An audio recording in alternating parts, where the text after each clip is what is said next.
Welcome everyone. Glad you're here tonight for this web chat to introduce the concept of open space and talk about our upcoming Cohousing Open 2020 or 2020 Cohousing Open, I guess we decided to call it. So hopefully you'll get all your questions answered and we'll be able to go through that. This web chat, like all the others, is a free service of the Cohousing Association. And we're glad you're here. I'm Karen Gimnig. I am the communications director for the association, and Karen Hoskin is with us, and she's the executive director. And then we have a few other folks along that have been the planning team for the 2020 Cohousing Open event. So Marty Maskell's here. She's our keynote speaker. Rains Cohen is here, who's been doing lots of tech support among other things, and he'll talk some tonight. And then Neil Planchin is here, and he'll also be sharing some tonight. So that's the team for tonight's web chat and also for Sunday's event. We wanted to start with just a really quick video. If you've been to the website, you may have seen it. It's less than 2 minutes, but we thought it was a good introduction to kind of some of the philosophy behind open space. And it's always fun to watch a cartoon. So I am going to share my screen. An open space is an idea workshop that aims to provide an opportunity for each participant to learn exactly what they feel they need and connect people with similar desires so they can learn from each other. Open spaces begin without any predetermined agenda, but instead work around a specific theme. There are 4 guiding principles and 1 law. The principles. 1. Whoever comes to the open space are the right people. In the breakout groups, you don't need an expert or teacher to learn. We learn as a group. Teachers and experts are certainly welcome. 2. Whenever it starts is the right time. When the conversation begins, let the ideas flow. Don't force it or feel the pressure to be someone you aren't. 3. When it's over, it's over. When the conversation is finished, move on to the next thing. Don't keep rehashing. Do the work, not the time. 4. Whatever happens is the only thing that could have. Be prepared to be surprised. We have no idea what brilliant ideas or solutions will be found in each group. Expect to be surprised and be prepared to question your own assumptions. The law of 2 feet. If during the course of the gathering, any person finds themselves in a situation where they are neither contributing nor learning, they must use their feet to go to a more productive place. No one's feelings will be hurt and no time will be wasted. In each group, please select a recorder who will take minutes of the discussion to share. Open spaces work best when we take the time to reflect honestly, share openly, and think critically. They are most successful for all participants when we trust the process and work earnestly to better ourselves and the community.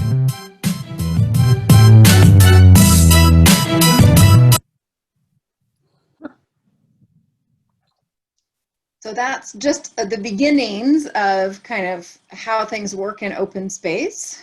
And I'm going to turn things over to Neil here. Neil is on the CohoUS events team and dabbles in intentional community in all kinds of ways. He's on the steering committee for the Co-Housing Research Network and is one of the directors for the Foundation for Intentional Community. And he has some experience of open space events. So Neil, I'm going to hand it to you to talk about some of that. Thank you. Thank you very much. It's great to see everybody. In addition to that short list, I'm also one of the co-founders and resident, former resident and current owner of a home at Swans Market Co-Housing in downtown Oakland. So good 20 years of experience in life there, both extremely joy-filled and challenged, just like regular life. So the reason why I'm here is because, well, many reasons, but I'm going to be playing around with some backdrops behind me just to kind of add some photographs to my story. For 4 years in a row, I was kind of what was called a captain for Code for America's Oakland chapter. And one of the passions that I had was to create events. I still actually have that. and I miss a lot of the real life stuff that I used to be part of, but I'm compensating quite nicely with all of this other goodness online. Open Oakland was the name of the chapter in the East Bay. And one of the things that we did each year is an event called City Camp. And City Camp, basically I had some good friends in City Hall, and City Camp would occupy City Hall for the best part of a Saturday or a Sunday, and have our version of civic engagement, civic technology event, which used the open space technology model. And so I'm just going to share a little bit with you, you know, what it looked like and just some of the memories that I have of that event. And you'll be able to map that onto what you just heard in that brief intro, and you'll be able to map that onto the conversations that are going to come after mine. But I guess the ask of you is you're going to be seeing some pictures in different spaces, and I just ask that you imagine, and you won't have to imagine too hard because we're going to be talking you through and showing you what the event is going to look like and feel like this weekend. So I'm just going to kind of quickly go through some of the images. So we did gather in the council chambers at City Hall, possibly up to 300 people. There's a couple of balconies above. You can just barely see them. And you can also see at the back of the room some big white Post-its. And so what we did is we spent a little bit of time introducing of ourselves to the audience. Just regular people like you and me showed up, folks who had a passion for getting more civically engaged, with or without the use of technology. The civic engagement piece, the opportunity for a civic conversation with other like-minded people in City Hall was quite the attraction. The first year, I think we were at about 250, and I think I topped out at maxing out what the fire marshal allowed in City Hall, which was close to 575 people. And it wasn't just me. I mean, I had like a dozen other volunteers with me. It was just a bundle of fun. And the fact that I could bring together people, we could bring together people to talk about some juicy topics was just a huge win. So what this looked like is that we had a keynote speaker, possibly one of the city staff who hosted us would speak.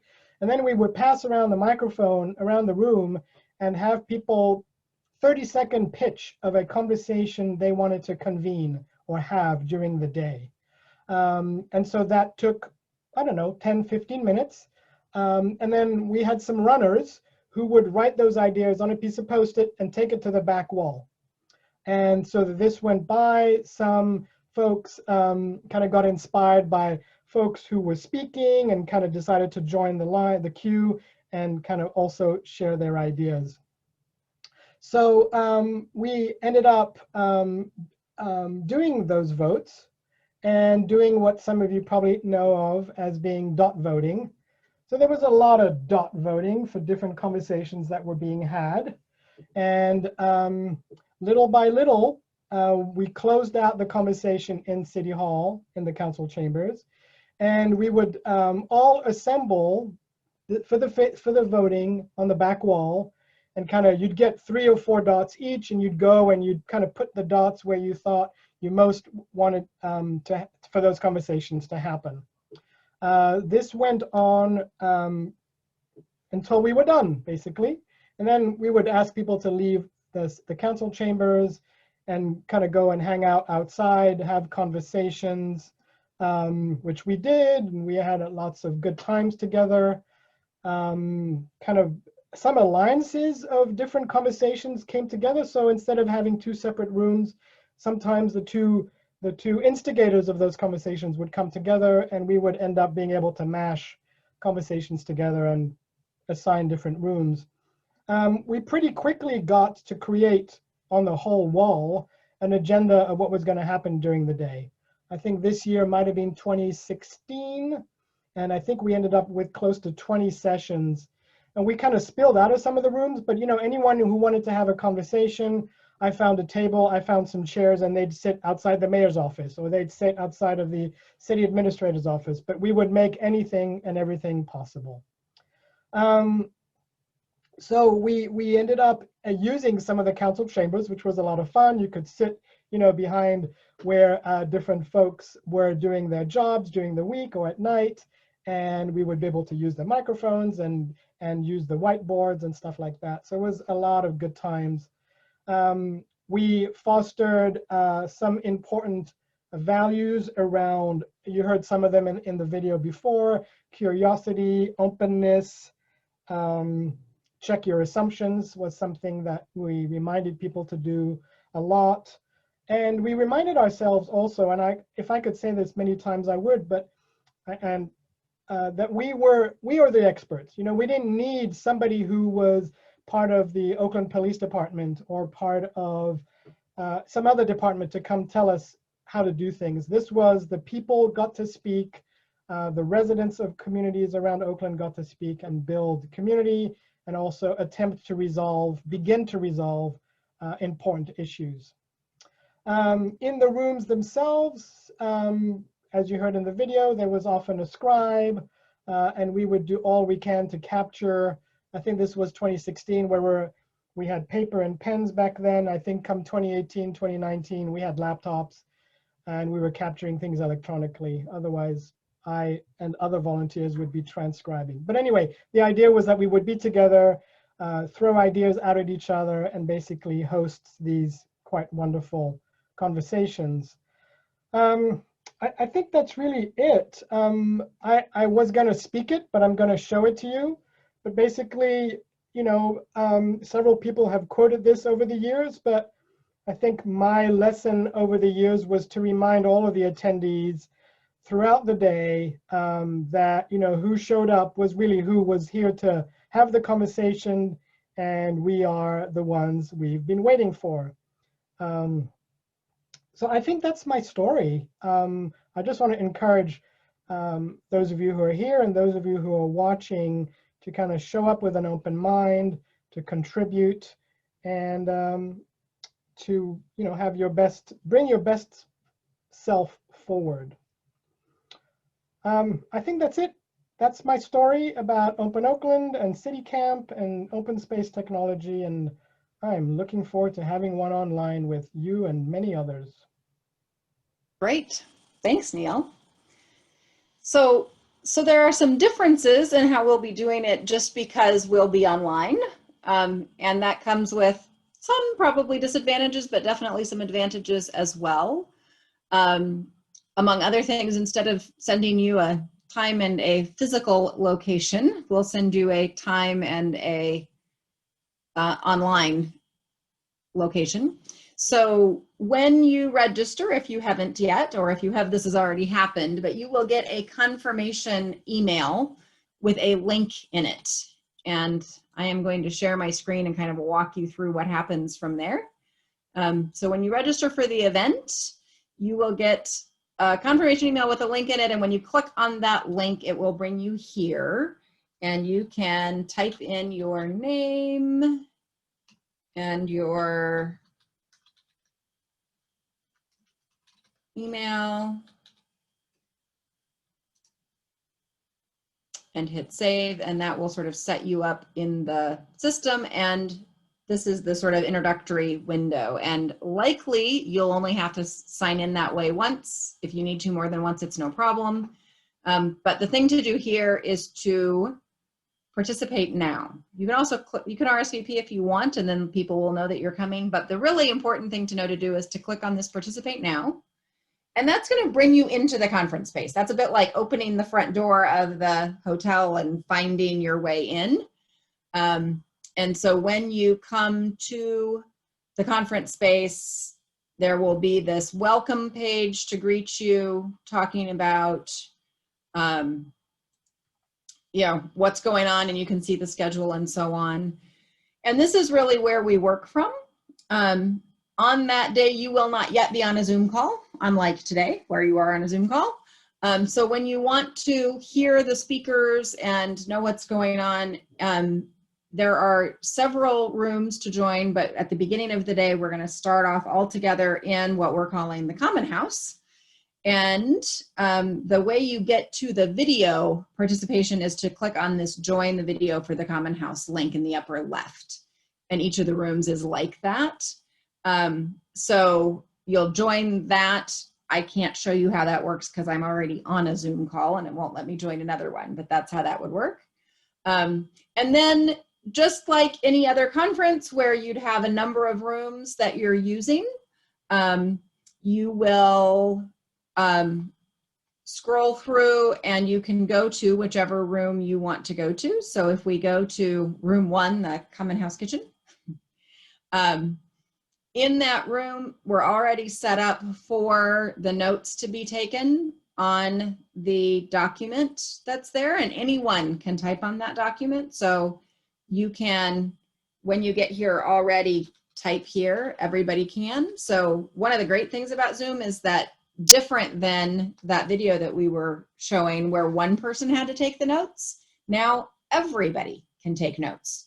So you can have as many notes as you want and any number of people taking notes right there in that room. And of course, to participate in the video for that room, you would go up here to the join video for room 1. And that's pretty much how we navigate. When we are ready to set up the agenda, you can click up here on the agenda tab, and on the day, these slots will all be available so that you can sign up for the time slot that you would like to convene a session in. We put a few little sample ones in here just so you could see how that works. And then those get transferred so that the names of the sessions are actually also listed here to the left. So you don't have to remember which room number. You can scroll and find the topic that you were wanting to participate with. So that's the basics of how this works. It's all using what's called CohoChat, which is a platform that's specifically designed for open space conversations. So that's the program. The technical part of the program. The agenda itself, we will set up together on the day.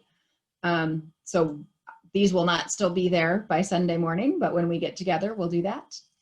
And I'm going to just pause for a second, and if anybody has any questions about the platform, kind of how it's going to work, the online piece.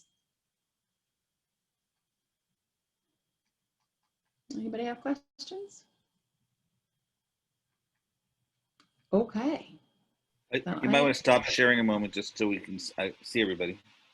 Yep. Karen, it might be worth it to repeat the essence of it, because as you were finishing it, I'm going, oh dear, I'm not sure I got all that. I am going to go through all of it again on Sunday. So I wanted to give you a beginning understanding of it, but I will go through it again with all of that detail and a bit more before we start on Sunday. So you'll get another round of it, and we'll get this recording posted tomorrow. So if anybody really wants to watch it again, you can. Okay, thanks. Somebody sent me a question separately. My friend sent me the link to this chat right now. What is the 2020 Cohousing Open? When is it, and how much does it cost? Aha, excellent question. So the 2020 Cohousing Open is a 6-hour event on Sunday, October 4th. So this upcoming Sunday. It is so it's at 9 o'clock Pacific, 10 o'clock Mountain, 11 o'clock Central, 12 o'clock Eastern, and progressing for 6 hours from that time. So ending at 3 o'clock Pacific, 6 o'clock Eastern. And the cost is $65 for an individual, or what we really recommend and would love for you to do is to sign up with your community, and your community can get a community coupon code for $250, and that will get you a coupon code that will allow every member of your community to register for free. So $250 for as many people as want to come in your community. And if you do that before 2 o'clock Mountain Time on Friday, we will also include the Nuts and Bolts Conference that is happening November 7th. So buy one, get one community coupon codes for the 2020 Co-Housing Open and the nuts and bolts of community conferences. So, anybody else have questions? That was a good one. All right. So I have one. So how do I know what's going to happen? I mean, I'm so used to you've been doing this wonderful series of conferences all year where I can tell you've been doing a lot of hard work to plan them out and get all the topics in advance. What's going to happen? What's going to happen is we're going to be surprised, and amazing and wonderful conversations are going to happen. This is so aligned with co-housing for me that, you know, so much of what is really beautiful about co-housing is what happens kind of by accident along the paths, but it's designed to foster that, right? Our homes are designed to be a space where we will run into each other and have these amazing conversations. This conference is designed in the same way. So it's set up so that whatever wants to be talked about will get talked about, because someone will convene that session and say, this is a thing that I know about, or this is a thing that I wish I knew about, or this is a thing that I would just love to be in conversation with other people about. And so you don't have to know about the thing, you can just want to know about the thing. And you convene the session, and then others who are interested follow that interest. So everyone then is in a room that's about the thing that they are passionate about, excited about, interested in. And what we know is that that is actually where we do our best learning, when we're in conversations about things we're passionate about. So we're pretty excited to leverage that for this conference. And certainly we very well may have some experts that are there and offering sessions. That could happen, I think is likely to happen, in fact. And we also will have just a whole range of folks that are the right people. Emil says resistance is futile. Marty.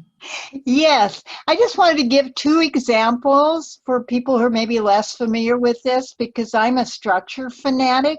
And so this has been an interesting journey for me to let go of the need for this structure. But I will be convening, if somebody else hasn't beaten me to it, 2 sessions.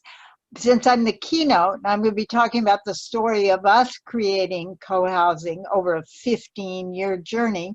I'll be convening a session about starting a co-housing community, and I'm not necessarily going to make a presentation, but I can answer questions, and I'll say all that. And then I'm also, if somebody else doesn't beat me to it, going to convene a session on conflict resolution, because that is always important. So that gives you an idea. So it's not like these are new topics. You know these topics. Unless there are brand new topics. Well, and that's which could happen too. That's fine too. Yeah, Karen? Yeah, I just wanted to share with you guys. So my mom is a psychologist in the business world, and attended and created a lot of open space events, all live though. But what she shared with me when we first started talking about it is how much she loved those open space events. And what she loved about it, so remember, she's a psychologist, so she's always thinking about how the brain works. She said that it's like arriving at the venue, and you go into the ballroom and you hear this amazing inspirational keynote speaker. For us, it'll be Marty, who really just kind of gets your brain thinking. And so arriving without what the expectation can be to get all that you can out of it and connect and enjoy, but really to be really in the moment. My mom was also kind of a hippie. And so she really feels like it's important to just really be in the moment, really listen to the keynote speaker, and then be with everybody that's there to see what comes up. And so it might be a couple of sessions that Marty just talked about, and it might be that in that moment, as Marty is telling her story, she realizes that actually she wants to convene a session with a slightly different twist. And that's the great thing about this open space concept, is that you can do that. So you can take the energy of what's present and figure out what's needed that day, whether it's you offering your knowledge or receiving information or just having discussions. So think about my mom on Sunday. I will be. I'm pretty excited. I also think I find it useful just because we have a lot of particular conferences aimed just at people creating community or just at professionals or just at one topic or another. This is a chance to cross-pollinate, to learn about something different, to say, oh, I always talk about doing orientations. Maybe I can sit down a session about finance this time. The chance to share or learn something new or offer some fresh perspectives is really powerful. Yep. So with that, we're going to turn to Rains Cohen, who has been very involved. I don't even know how to say what you do in co-housing, Rains, because it's a very long list. But I'm going to hand it over to Rains to sort of begin to think about what kinds of things might come up in a day like Sunday. Thank you, Karen. Greetings all. It's great to see you back in the web chat screen. It's been fun doing these this year as we started out of intention and became out of necessity. And I just love about the co-housing world evolving and keeping things flowing. I really appreciate the National Association. Yeah, I've been on the boards, CohoUS and FIC, and helped lately more in California on the East Bay, especially organizing and helping people, community, and going from co-housing coach to eco-village ambassador and finding new meetings. But I really appreciate, Neil, what you had to share, because I've been to a number of open space conferences and sessions, unconferences, bar camps, and other kind of camps, fill in the blank camp. It was a fad in the technology world a couple of decades ago. And it got to the point where I can barely tolerate being at a conventional conference. Oh, you mean that there's a schedule already here? Oh, you mean I can't bring my fresh idea? And I've really appreciated the Cohousing Association has added on and made room at the tail end of existing conferences this year for people to suggest sessions and add more to it. But here's a chance to really go into it perfectly, deeply, and at a deeper level. And I also want to appreciate Marty, because originally this event was scheduled to be a month ago or early September, and it was going to be hosted in person by her new community, Fair Oaks Eco Housing. And with COVID, that wasn't possible. And of course, they also just, construction does what construction does, and it took longer. So they're just now getting settled in. So it actually, even if we could go there, it would probably be hard to be in person and you get settled. So they are there and finally there. But I think there's real opportunity here. And as we, what I'll do is I'll guide us for a few minutes of meditation on what I've heard called, I think formally, questions in the service of the asked.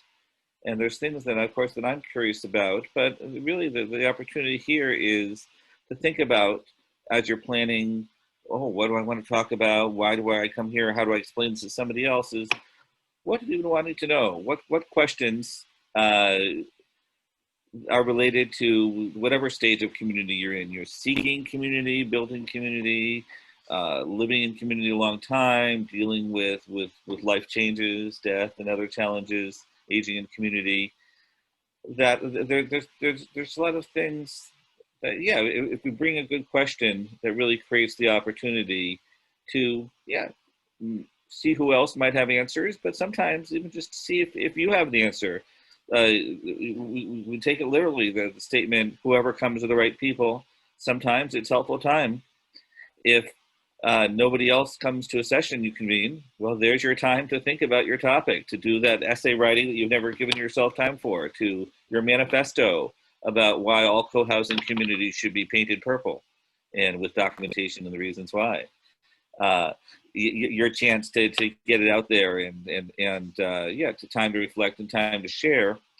And what was pointed out when Karen was sharing earlier, every session has notes, so it's okay if you want to talk about something and something that else that you want to talk about is going on at the same time. No problem. The notes will be there. you can go between sessions, use your 2 feet or your Zoom navigation through the CohoChat interface to just easily see, okay, there's another. You can even click into a room and see what's going on in the notes before you decide whether to switch over the switch Zoom room. You can sort of be leaning out the door and into the next room and say, ooh, that sounds like they're having fun. Bye, guys, and just politely slip out of the way and make your way into another room. And Neil, I think, it conveyed some of the sense of that, the power of, gather wherever people are and meet interesting people. And so just be ready, to share about yourself and your quest for community and power of people. So anyway, I did say, let's take a moment or two of meditation. And then after I bring in these questions, we'll have the opportunity to go into breakout groups of just a few people each. So let's a few questions here. Let's take a moment with me, meditate on these before we go into breakout groups, have a chance to discuss. And some of these apply to different stages of community. But anyway, here, my service, my offer. What's one thing you wish you had known before moving in? What's been the most surprising thing about co-housing for you? If you could talk with someone with a decade of experience living in co-housing, what would you ask?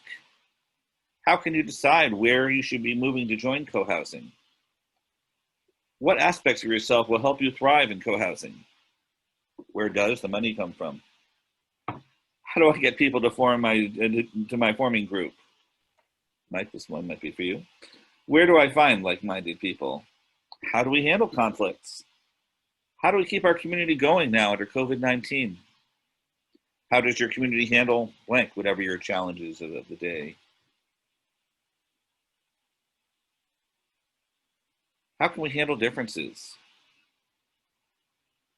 What cities have the most co-housing, the oldest? We'll get some of those research networks folks here, Neil. That would be fun to share. How can I afford co-housing if homeownership seems out of reach? Maybe Alan might join us. He's always talking about the secret sauce, and he's had some good talks in the previous sessions. So I think other people have innovative solutions. What's different about co-housing and other kinds of groups? What's it like to get old in community? What is your superpower that you contribute to community? Now, that would be a fun session. I was going to join that. How do you keep the common house kitchen clean? Maybe we can go and share photos, but no. Anyway, I think there's many more kinds of things, but these are some of the thoughts. Just take a moment, sit with that, see if any of those resonated, and then we'll get some time. Are we ready for breakouts? Okay, ready, everybody?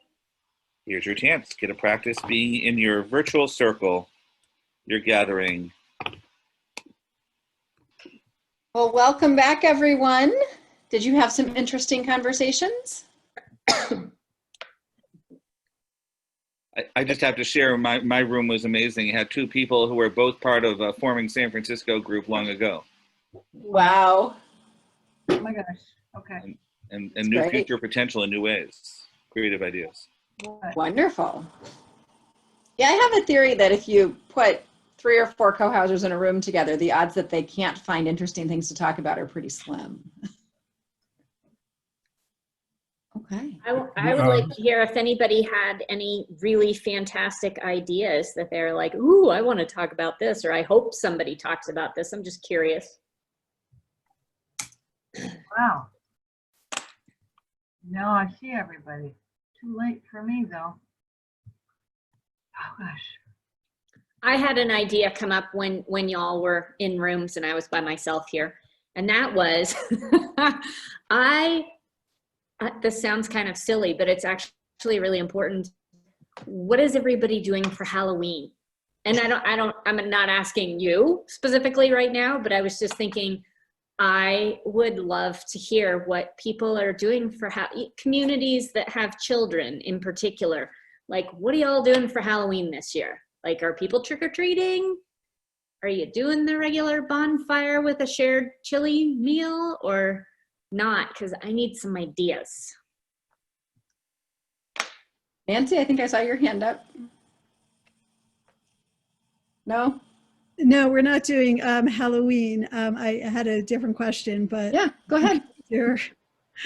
I wanted to know in terms of meals. So I'm with the forming Berkeley Moshav intentional community, and yes, Rains, hi. And so we're doing some preliminary kitchen design ideas. And how will we know how many people will eat? Like, how frequently is the communal kitchen open? And how do you know in advance how many people will use it? A great question. Mm-hmm. If you tried surveying the folks and see what their initial thoughts are? It's not built yet. It's brand new, and we're just in the. Oh, sorry, so no one's getting together right now, unfortunately. I'm sorry, am I misunderstanding you, Larry? No, what I meant is, assume you have some people have already joined, right? Oh, so people have signed up, but there's nothing there now. Right, but what we've done is, we've had periodic surveys where people can, and we have questions where, like, what do you anticipate your interest in participating in community meals are, and have a few suggested answers where, like, once a week, 3 times a week, 5 times a week, whatever, and also get comments where people can say, well, yeah, in the winter I want to do this every day, but in the summer I don't want to do it at all, or whatever. So I think, yeah, trying to get a sense of what the general interest level is in advance, and get people thinking about it before you're actually living there. Great. And Marty, you were going to add something? Yes, a long time ago, we put on our website that common meals were the community glue that keeps us all together, and that we had a commitment to do at least 3 meals a week. And then when we discussed it more finely, we decided we would do meals every other day, and half of them at 6, half of them at 7, basically just every other day, literally. And of course, now we can't do any. Sounds like a great but there's conversation clearly a for community. And lately we've been doing Friday night barbecues on the Common House terrace, where we're distanced, but we can bring food to cook, or just come and socialize. And so we've done a number of outdoor socialization things, but we have not actually had an event in our beautiful Common House yet, sadly. Sounds like a great conversation to convene a session about on Sunday. You can see already how many different perspectives there are. Definitely. All you have to do is common meals. I want to know more.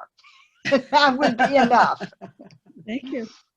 Yeah. I also think, Nancy, that it's a very important conversation for Berkeley Moshav to have with yourselves. Honestly, I know there's different levels of commitment and joining, and I've been kind of on the sidelines ambassadoring for Roger for a long time. And so I think this is just a unique opportunity for folks to step forward and to have a serious conversation, which this is. This is a real conversation to have that's part of the journey of building, creating a co-housing community. And, I just think, encourage you to go for it and have some of those folks show up on Sunday. Is it Sunday, Saturday? Sunday, and just roll up their sleeves and just come with an open mind, and just, I think we all are feeling the importance of this conversation, and I'm wanting you to come through it, so that you have the answer that you need. And there is no right answer, surprise. And there are some common houses that, are too small, and there's some that are too big. And so, you guys have whatever space you have, that probably more than I do. I can't remember. About 30 units. Whatever happened. Anyway, good luck. And my heart goes out to you guys that you get to have those conversations. Yes. Thank you so much, Neil. Yeah. Other topics that got mentioned that you think, ooh, we should have that conversation? Karen, this is Mike Slama. I asked Neil this question. Let me ask it to you as well. I'm just at the very early stage where I haven't got even a cohesive group yet, and just a handful of people that might be interested. And I'm in a part of the world that's not very knowledgeable at all about co-housing. Seattle has a lot, Port Townsend has a lot, even Olympia, but around the area around Tacoma is pretty dead. So I've been, regarding my role up there is more education than anything else. And with that in mind, like the first half hour of this pitch that we're on today, are you guys going to put it on YouTube, and can I distribute it to my little proto forming group to look at, whether they can make it to the thing or not? Sort of Yeah, tonight's session is, like all of our web chats, will be posted to our website and our YouTube channel. Great. Yeah, I'll spread it around, and maybe we'll see if a couple people in a kind of, we haven't even got an organization or a bank account or anything yet. So it'd be, individuals that might want to step up.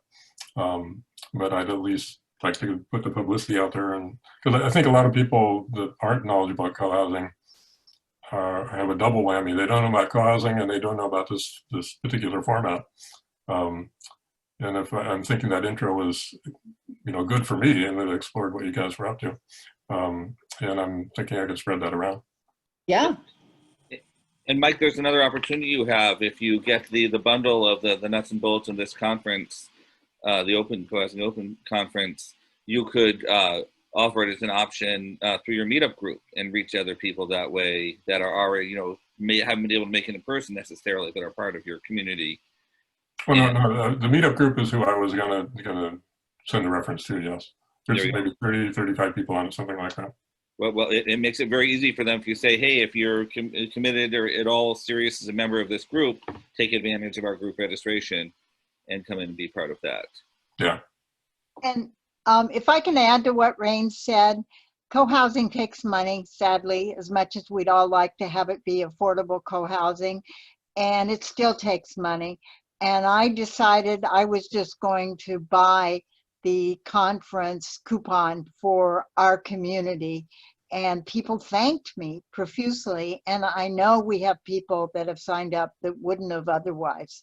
So it's basically, I don't know if it'd be 200 or 250, Karin can tell you on that, but sometimes you just need to spring for it and say, hey, it's free, it's well worth our time, please join us. And more than free, you can say, I already bought your ticket. Exactly, exactly. Yep. Like, so you add the sense of value because it does have value. And, because you're associated with us, you have access to the ticket. And Mike, I just want to let you know that, for the $250, it would cover both conferences. And, we say for all your community members, but for forming communities like yours, it's really for anyone who's associated. So if they're on your meetup group, you can absolutely give them that access. So yeah, I'll certainly do that. By great galactic coincidence, I just happened to schedule a tour on Sunday for the first time in 6 months. So wow. There's a lot of pent up, I don't want to commit till I see the place. So I'm going to have to give that priority, but there may be other people that would be willing that weren't planning on coming to the tour. So we'll see. I still think walking around there with a camera and narrating could make a great session. Yeah, definitely. Great idea. Come on up, Rains. You can run the camera. Well, with all these people who are so technically good, you can practically do this with a smartphone and just point it wherever you want to point it. So I'm not good at that myself, but it's been done. We actually had our 30th home sold where the person didn't see it, and she had a tour of it by a smartphone. And she said, okay, and she's here and she seems pretty happy. Thank God. That's the power of community. Power of community it is. All right. Well, we are coming up on the hour. So thank you everybody for coming. It has just been a joy to be with you all. And we look forward to seeing you on Sunday More information always at cohousing.org. Your donations to the association are always most welcome. That keeps us in business. Although if we have to choose between a donation and an event registration, we would just love to see your face at the event as well. So anything you can do to help us keep these events going and tell your friends and gather those communities. We love the community coupon codes because we just get to see so many more people that way. So hope to see you then. And good I'll night, be there. everybody. Thank Bye. you.